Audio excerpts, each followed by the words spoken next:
Tetapi ingat, tahun 2019 pemilu terjadi enggak? Pemilu terjadi, tetapi pelaksanaannya itu betul-betul tidak jurdil. Betul-betul kekuasaanlah yang menentukan. MK di bawah siapa? Pada waktu itu MK-nya nggak benar dan sebagainya seterusnya. Berapa korban orang-orang yang betul-betul ngitung benar? Hampir 900. Tidak boleh diperiksa, meninggal semua itu. Masa tidak bisa diperiksa? Ini kenapa?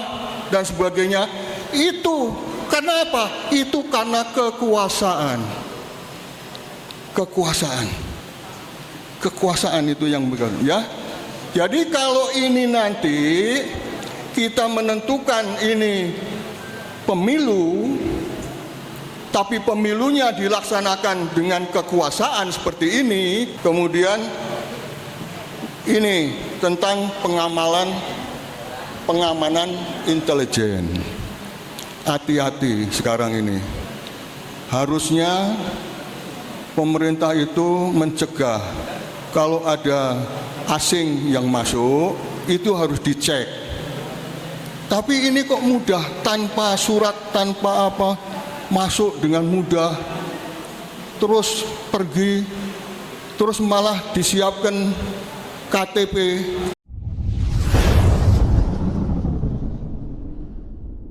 Ada Bapak Jenderal kita nanti bagian terakhir. Baik, mungkin sudah Pak Jenderal ya. Ya, biar sudah setrumnya masih hangat ya. Kami persilakan Bapak Pak Jenderal Setiasno Sudarto untuk menyampaikan. Ya. Bismillahirrahmanirrahim. Assalamualaikum warahmatullahi wabarakatuh. Alhamdulillahirabbil alamin. Allahumma sholli ala sayyidina Muhammad wa ala ali sayyidina Muhammad. La haula wala quwwata illa billah.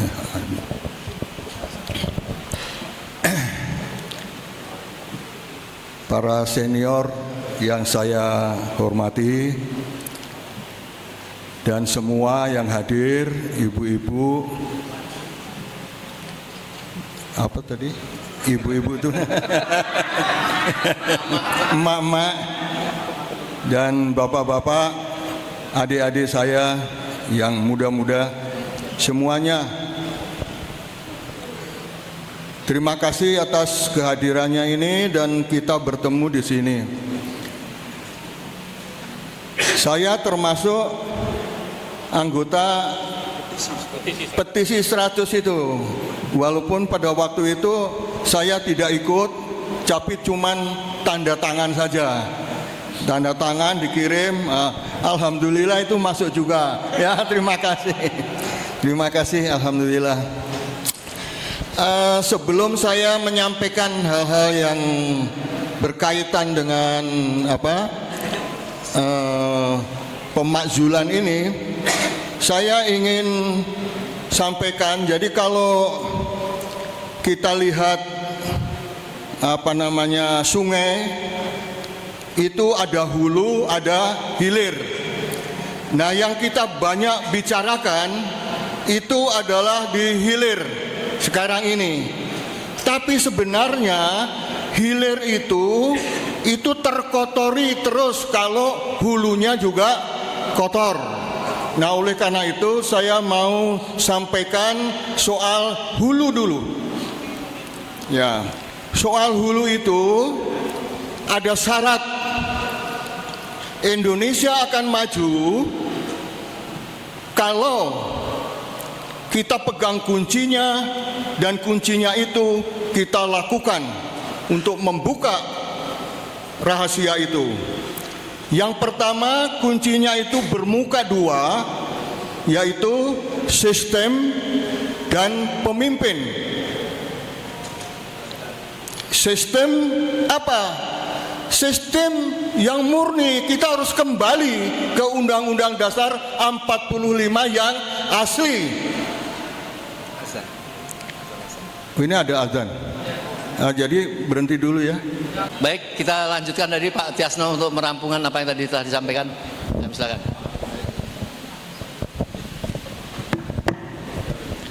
Bismillahirrahmanirrahim. Assalamualaikum warahmatullahi wabarakatuh. Waalaikumsalam. Jadi saya lanjutkan ya.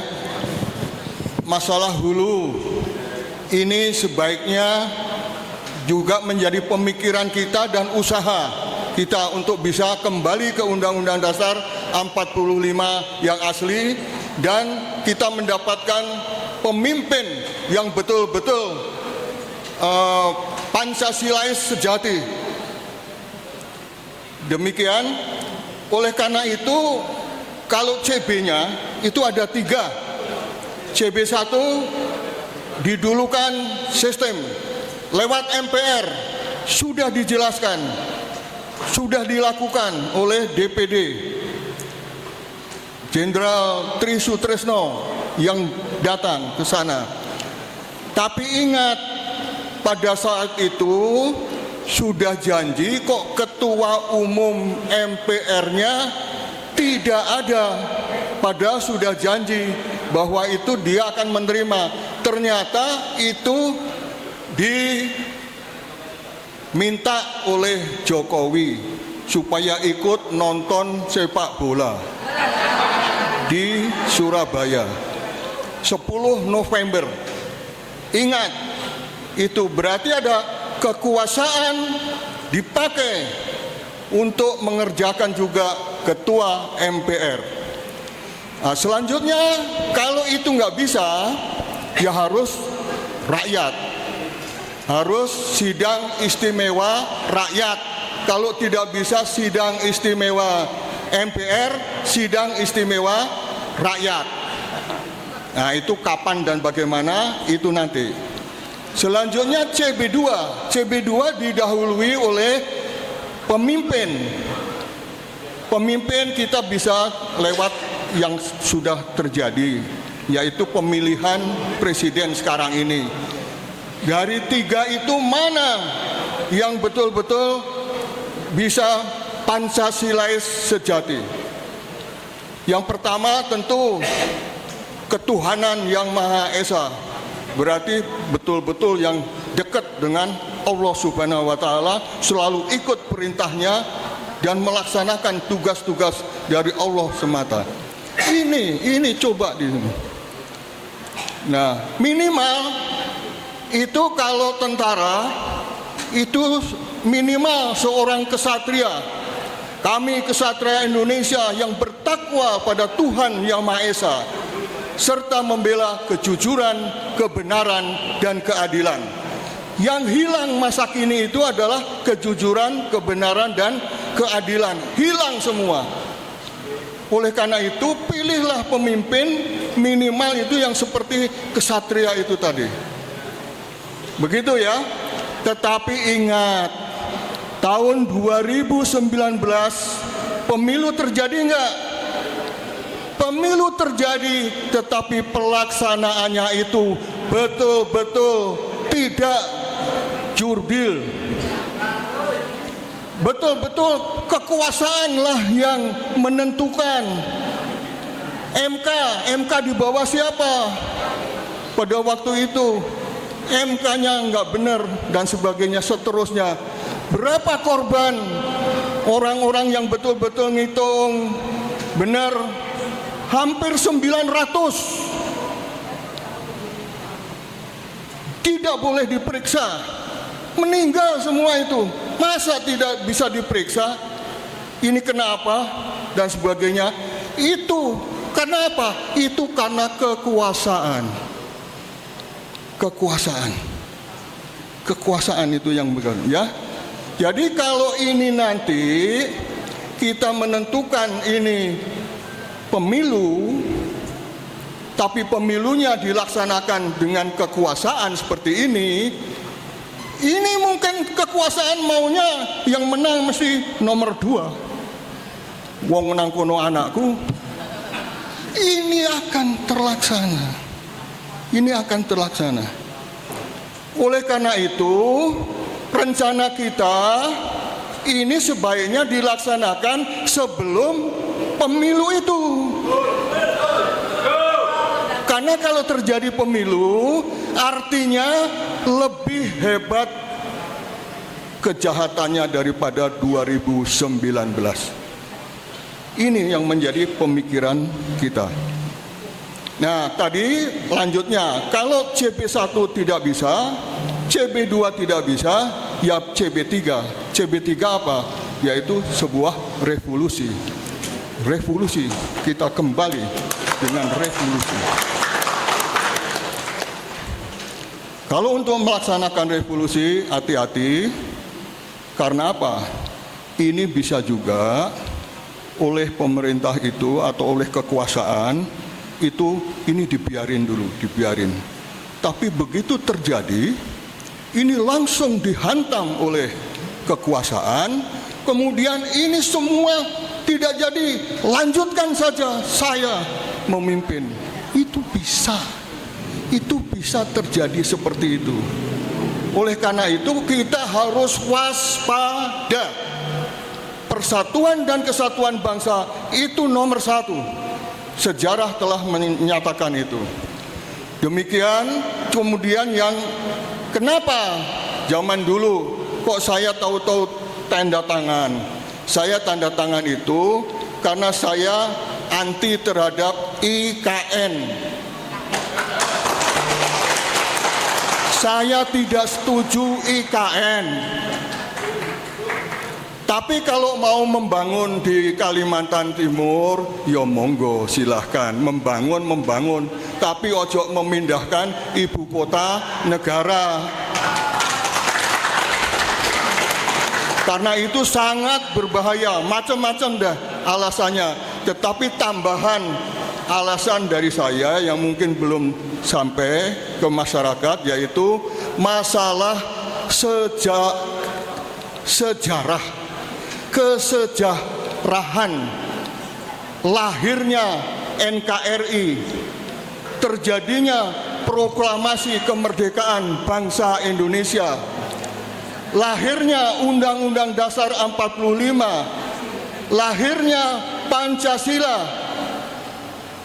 18 Agustus tahun 45 di dalam Undang-Undang Dasar 45 itu semuanya terjadi di mana? Itu di Jakarta. Ini mau dihilangkan. Penghilangan sejarah itu adalah kekuasaan sekarang ini. Ini banyak menghilangkan sejarah, merubah sejarah untuk kepentingannya sendiri, termasuk sejarah tahun 1965-66 di mana PKI malah dijadikan korban katanya. Itu keputusan apa? Sejarah dirubah. Siapa yang bisa merubah sejarah? Dari dulu yang bisa merubah sejarah itu adalah penjajah. Belanda menjajah Indonesia, sejarah Indonesia, zaman Majapahit dan sebagainya itu dirubah oleh Belanda. Belanda merubah itu. Pahlawan-pahlawan revolusi kita dirubah sejarahnya oleh Belanda, sang penjajah. Begitu. Jadi yang suka merubah sejarah itu adalah penjajah. Penjajah siapa kalau itu terjadi di Indonesia? Ya penjajahnya rakyat. Penjajahnya rakyat. Kita ingat Sumpah Pemuda. Yang pertama kali pemuda Indonesia, kami putra dan putri Indonesia mengaku tanah air satu, tanah air Indonesia. Itu tanah air. Nomor 2, berbangsa satu, bangsa Indonesia, bangsa. Nomor 3, bahasa persatuan, persatuan.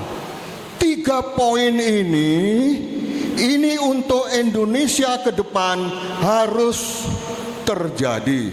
Yaitu apa? Kita amankan yang namanya tanah air. Jangan seperti sekarang, tanah air dijual, digadaikan. Ini yang terjadi, itu daftarnya ada pada beliau. Ada semuanya. 400 pulau sudah terjual dan sebagainya. 4.000 malahan pulau sudah terjual dan sebagainya. Siapa yang menjual itu? Itu yang harus digugurkan, yang harus dihilangkan segera. Karena kalau tidak, tanah air kita yang merdeka ini akhirnya tetap dikuasai oleh asing. Ya, gampangnya tuh seperti itu. Pikiran gampang kita itu seperti itu. Persatuan dan kesatuan bangsa. Bangsa Indonesia. Bangsa itu terdiri dari apa? Rakyat. Jadi rakyatlah yang paling berjasa untuk kemerdekaan kita. Karena sebelum negara ini lahir, bangsa ini sudah lahir dulu. Oleh karena itu, negara kita dilahirkan pada tanggal 18 Agustus tahun 45 oleh Undang-Undang Dasar 45 yang asli pada saat itu. Negaranya adalah negara bangsa, nation state, bukan corporate state. Sekarang dirubah oleh mereka menjadi corporate state. Ini utama. Makanya saya langsung, wah begitu ini ada permintaan, langsung saya tanda tangan, saya kirim. Nah itu, Masya Allah. Ya demikian ya. Kemudian ini masalah IKN.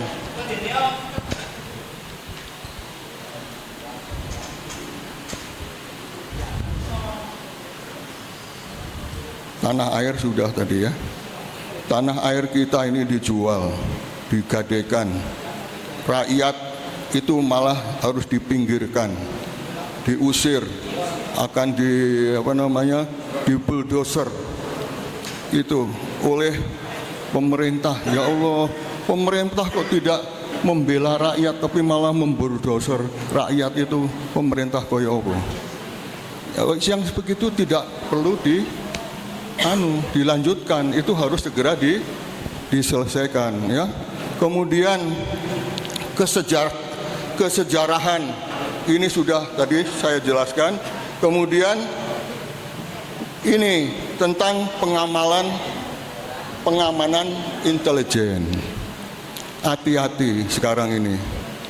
Harusnya pemerintah itu mencegah kalau ada asing yang masuk itu harus dicek. Tapi ini kok mudah, tanpa surat, tanpa apa, masuk dengan mudah, terus pergi, terus malah disiapkan KTP. Jadi sekarang itu ada berapa juta KTP yang kita nggak tahu itu siapa sebenarnya yang pegang. Dan itu sudah terlaksana. Ini sangat berbahaya bagi keamanan kita. Nah, ini yang harus kami sampaikan, tekankan kepada TNI dan Polri. Nanti saya mohon izin pada pimpinan 100 ini, kita kalau perlu kita datangi Panglima TNI, kita datangi Kapolri, dan kita sampaikan kepada beliau supaya beliau itu, mereka itu jangan jadi anteknya penguasa, tetapi beliau adalah anteknya rakyat Indonesia.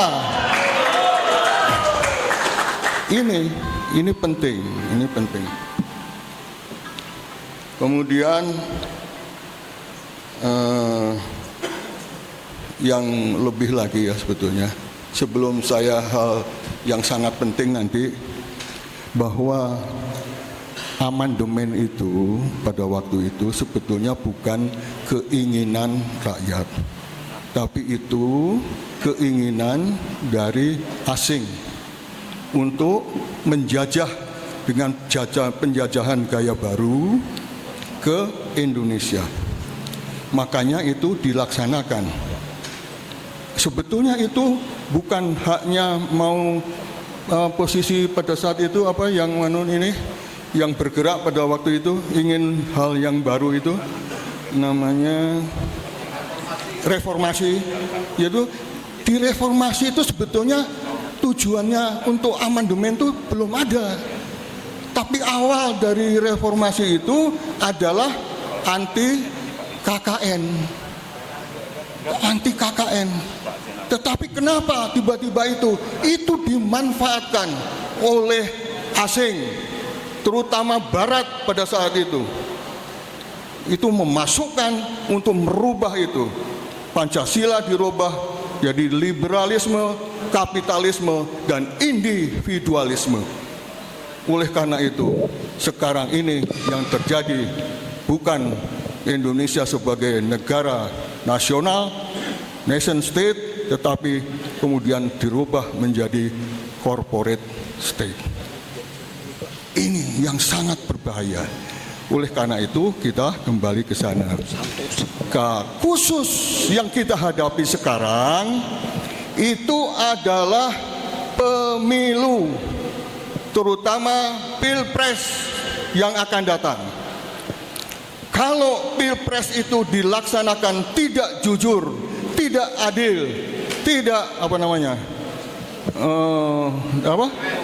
langsung dengan baik, maka sebetulnya itu bukan demokrasi yang kita inginkan, dan itu akan terjadi. Terjadinya oleh siapa? Oleh kekuasaan. Oleh kekuasaan. Oleh karena itu tadi yang disampaikan, kalau kita ini punya hajat menurunkan tadi itu kelompok pengusaha penguasa sekarang ini lewat MPR, lewat DPR, kelihatannya angel banget, dan ini cukup lama. Oleh karena itu, marilah kita semua sadarkan teman kita, sadarkan kolega kita, sadarkan teman-teman semua seperjuangan. Ini untuk itu harus segera dilaksanakan. Sebelum pemilu ini harus sudah terlaksana. Allahu Akbar. Allahu Akbar. Allahu Akbar. Allahu Akbar. Allahu Akbar. Allahu Akbar. Itu semuanya bukan untuk kepentingan pribadi, bukan untuk kepentingan jabatan, tetapi itu adalah untuk kepentingan negara, bangsa, tanah air, dan seluruh rakyat Indonesia. Ya, demikian saya rasa cukup dari saya. Saya mohon maaf apabila tutur kata saya kurang berkenan. Billahi taufik wa hidayah. Wassalamualaikum warahmatullahi wabarakatuh. Waalaikumsalam. Sekali merdeka tetap merdeka.